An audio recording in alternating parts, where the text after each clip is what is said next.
আসসালামু আলাইকুম। আজকে আমি মাত্র 10 মিনিটে মজার একটা নাস্তা রেসিপি করে দেখাবো। খুবই সহজ।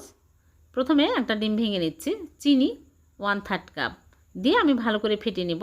সামান্য লবণ দিয়ে দিলাম। ভালো করে চিনি গলে আসা পর্যন্ত ফেটিয়ে নিতে হবে। তারপরে ঘি দিয়ে দিচ্ছি 1 চামচ।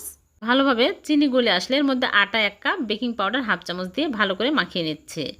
এখানে দুধ পানি কিছুই দিতে হবে না। ভালো করে মাখিয়ে নিয়ে তারপরে এইরকম করে অল্প অল্প করে নিয়ে লম্বা করে নাইফ দিয়ে আমি এইরকম করে ডিজাইন করে নিচ্ছি। সবগুলো এইরকম করে বানিয়ে নিব। তারপরে গরম তেলের মধ্যে একটা একটা করে দিয়ে আমি উল্টে পাল্টে ভেজে নেব। একটু সময় নিয়ে ভালো করে ভেজে নেবেন, তাহলে অনেক দিন পর্যন্ত স্টোর করে রেখে খাওয়া যাবে। সকাল বিকেলে চায়ের সাথে খেতে খুবই ভালো লাগে। আর মাত্র 10 মিনিট হাতে সময় থাকলে এই নাস্তা বানিয়ে চায়ের সাথে খাওয়া যায়। বাচ্চাদের টিফিনও দেওয়া যাবে। হয়ে গেল ভীষণ মজার ঝটপট সকালের নাস্তা। ভালো লাগলে লাইক কমেন্ট শেয়ার করে দেবেন। আল্লাহ হাফেজ।